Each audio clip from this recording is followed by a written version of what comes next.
Magandang hapon, mabibilis na balita kasabay ng uwian, hapunan at pahinga. Mga up-to-date na balita ngayong araw ng Huwebes. Garantisadong mabilis lang to.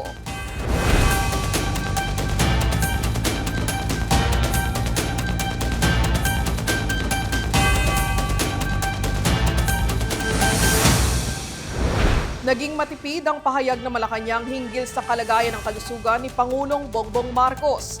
Hindi direktang sinagot ng palasyo kung ano ang sakit ng Pangulo, dahilan para dalhin siya sa ospital kagabi. Narito ang report.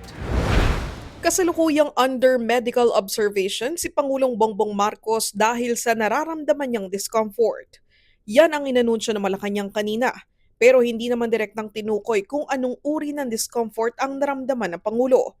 Kalauna naman itong kinumpirma na na-confine sa St. Luke's Medical Center sa Quezon City ang Pangulo kagabi at agad ring na-discharge. Sa opisyal na pahayag ng Malacanang, sinabi nito na ang Pangulo ay nagpalipas ng gabi sa ilalim ng medical observation bilang pag-iingat matapos makaranas ng discomfort. Pinayuhan siya ng kanyang mga doktor na magpahinga. Nananatili naman anilang stable ang kondisyon ng Pangulo. Sa press briefing ng Malacanang, sinabi ni Palace Press Officer Claire Castro na hindi niya maibigay ang tiyak na detalye tungkol sa discomfort na naramdaman ng Pangulo. Hindi po sa atin na nabanggit kung ano ang particular na discomfort na kanyang naranasan. But ang maimportante po rito at dapat natin maipaalam sa ating mga kababayan na siya po ngayon ay muling nagtatrabaho at nasa Malacanang. Siya po ay nasa maayos na kalagayan. At mamayang hapon po ay magkakaroon pa po siya ng 2 pribadong meeting. Sinabi naman ni Castro na wala dapat ikabahala ang publiko sa kalusugan ng Pangulo. Malamang po ang naranasan niya ay sobrang pagod sa pagtatrabaho. Pero dahil sinabi naman po ng doktor na naayos siya at maganda naman ang kanyang kalusugan, siya po ay nasa Malacanang at muli magtatrabaho maya-maya lamang po. Nag-ugat ang spekulasyon tungkol sa kalagayan ng Pangulo Miyerkules ng gabi matapos i-anunsyo ng Presidential Communications Office na si Executive Secretary Ralph Recto ang kakatawan sa Pangulo sa event nito kinabukasan. Imbis na ang Pangulo, si Recto ang nanguna sa awarding ng 2025 10 Outstanding Young Men Award sa Malacanang Palace kaninang umaga. Kagabi nang tanungin ng PCO kung bakit absent ang Pangulo sa naturang event, ay hindi agad sila nagbigay ng detalye. Kahapon lamang ay nasa Cotabato City ang Pangulo para makiisa sa 7th founding anniversary ng Bangsamoro Autonomous Region in Muslim Mindanao o BARM.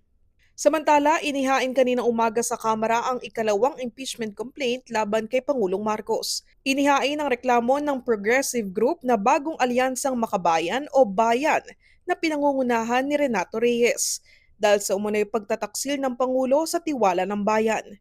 Inendorso ang reklamo ng House Makabayan Bloc na sina ACT Teachers Party List Representative Antonio Tino, Gabriela Representative Zara Elago at Kabataan Representative Rene Co. Nagkaroon ng konting delay sa paghain ng reklamo matapos sabihin ng opisina ni House Secretary General Cheloy Garafil na hindi nito formal na matatanggap ang reklamo dahil wala roon si Garafil. Kasalukuyan anilang nasa Taiwan si Garafil para tumanggap ng parangal dahil sa naging serbisyo nito bilang MECO chair noon.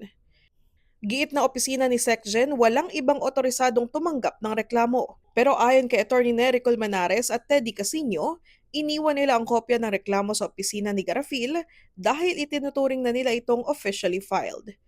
Kumontak rin ang AllTV News kay Secretary General Garafil para sa clarification pero hindi pa siya tumutugon. Sa second impeachment complaint, iginiit ng complainants ang 3 articles of impeachment.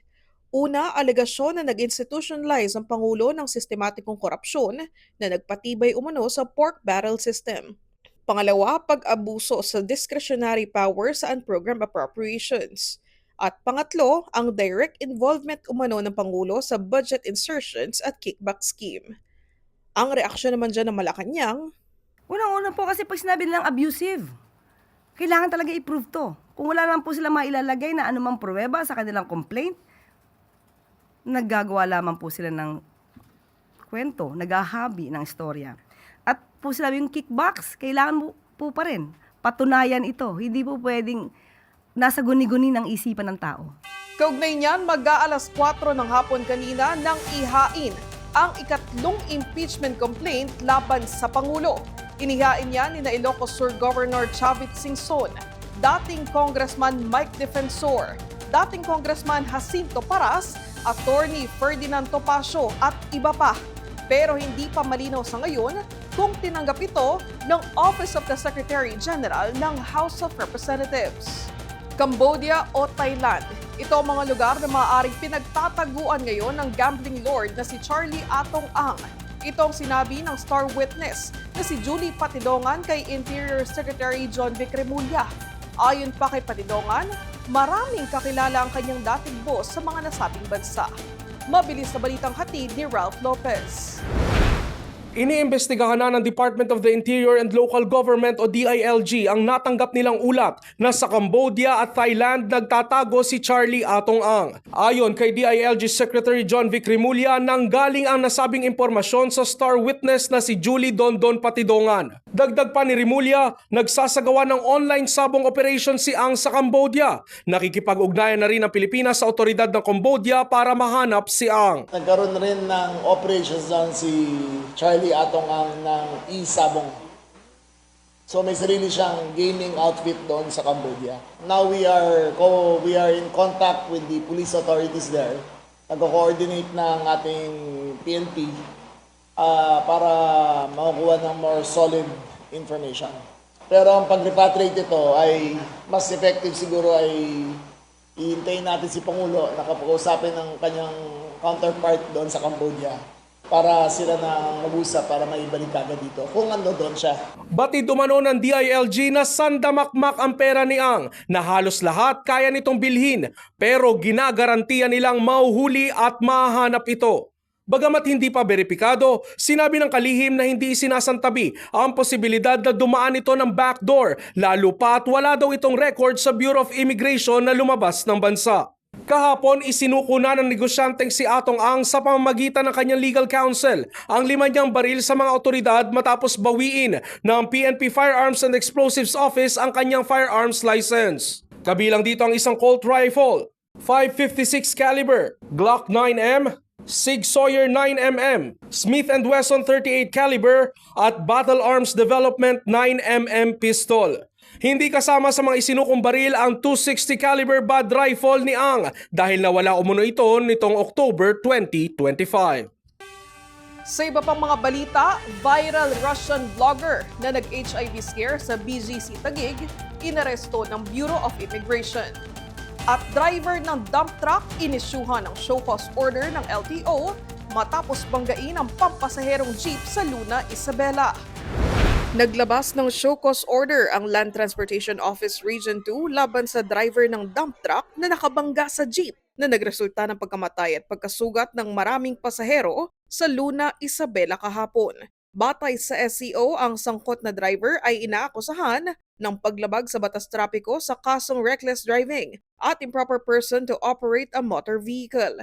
Binigyan din ng 3 araw ang driver para magpaliwanag para hindi masuspinde ang kanyang lisensya. 4 ang naitalang nasawi sa nangyaring aksidente, habang 5 naman ang naitalang sugatan. Hello, my fellow Filipinos. It's me, Passport Bro.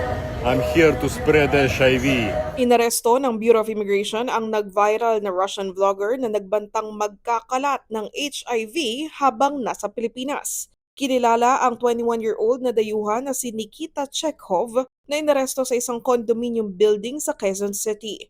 Ayon sa BI, ginawa ang HIV scare habang nasa BGC Taguig City ang vlogger na dumating sa bansa noong January 15 mula Shanghai, China. Naniniwala ang ahensya na rage bait content ang video nito na pinangambahan ng mga residente at online users.